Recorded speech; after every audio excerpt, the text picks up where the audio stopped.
پہنچی تو آقا صلی اللہ علیہ وسلم نے فرمایا صہیب اللہ نے آپ کی تجارت کو سراہا اور تعریف کی کہ صہیب نے بہت بڑی تجارت کی، بہت نفع کمایا. کیا کچھ پر یقین تھا حضور صلی اللہ علیہ وسلم کے مقابلے میں؟ تو دنیا کوئی طاقت رکھتی ہے؟ صحابہ کو حضور صلی اللہ علیہ وسلم کے ساتھ محبت، اللہ کے ساتھ محبت اتنی غالب تھی کہ سب کچھ قربان کر دیا. اللہ کرے کہ کوئی حصہ اس کا ہمیں عطا نصیب ہو جائے. کہ آج سب سے زیادہ کمی ہمارے اندر ہوئی ہے میرے بزرگوں کہ اللہ کے ساتھ محبت ہے. ہمارا یقین ہو کہ کرنے والی ذات اللہ کی ہے، یہ اللہ کے راستے میں نکالا بھی جاتا ہے. بس سب سے پہلے یہی چیز، کیونکہ آدمی کے اندر حرارت پیدا ہوگی، آدمی کے اندر طاقت پیدا ہوگی جب ایمان پر محنت ہو، جب اللہ کو بولا جائے، جب اللہ کی قدرت کو بولا جائے، جب اللہ کی طاقت کو بولا جائے. اس لیے آدمی کو اللہ کے راستے میں نکالا جاتا ہے تاکہ یہ اللہ کو خوب بولے، اللہ کو خوب سمجھے، اللہ کی قدرت اور طاقت کو سمجھ کر زندگی گزارے. تو پھر ان کے لیے کوئی پرواہ نہیں. علامہ اقبال نے ایک جگہ لکھا ہے میرے بزرگوں، اصل تو یہ ہے کہ ہمیں اس محنت کے ذریعے سے اپنا ذاتی تعلق اللہ کے ساتھ پیدا کرنا ہے، جس کو کہتے ہیں انابت اللہ.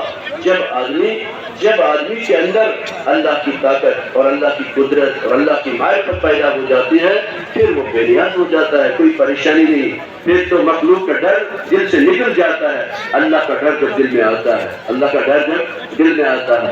علامہ اقبال نے ایک جگہ لکھا ہے خام ہے جب تک کہ تو ہے مٹی کا ایک انبار، تو وقتہ ہو جاوے تو ہے شمشیر بھی زنہار. تو اس کلزوم ہستی میں تو ابھرا ہے مانوی غبار، اس ضیاء خالے میں تیرا انتہا ہے.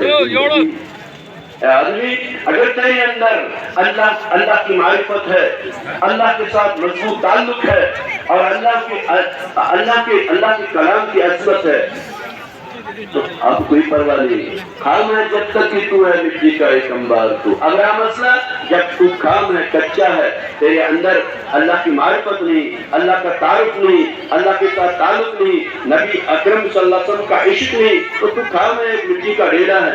مگر جب پختہ ہو جائے، ساری چیز تمہارے اندر آ جائے، ساری چیزیں تمہارے اندر، تو پھر وہ شمشیر ہے جس کی کوئی کاٹ نہیں سکتا. اس لیے میرے بزرگوں، ہمیں تو اپنا تعلق اپنے اللہ کے ساتھ کرنا ہے. تو اس کے لیے کیا ہے؟ اللہ کے ساتھ تعلق جوڑنے کے لیے مخلوق کی فکر میں پڑنا ہے اور مخلوق کے ساتھ خیر خواہی کے جذبے پیدا ہونا ہے. اللہ کی غیبی طاقت اپنے ساتھ شامل کرنے کے لیے، اللہ کی غیبی قدرت، غیبی نظام کو اپنے ساتھ شامل کرنے کے لیے اپنی عبادت ہی کافی نہیں ہے، بلکہ لوگوں کی محبتوں میں پڑھ کر، لوگوں کی خیر خواہی میں پڑھ کر اپنے مال جان کی قربانی لگانا.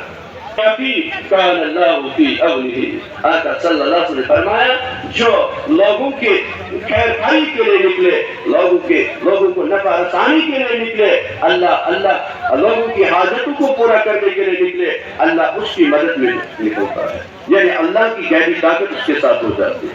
تم زمین والوں پر رحم کرو، آسمان والا تم پر رحم کرے. صحابہ کے اندر اللہ کے ساتھ تعلق تھا، مگر اللہ کی مخلوق میں گھس کے ان نے محنت کی، ان کو صحیح رخ پہلایا. میرے بزرگوں، یہ تو ہمارا اصل کام ہے. پہلی مقصد کی عبادت، اللہ کی معرفت اور اللہ کا خلیفہ بن کے زندگی گزارنا ہے.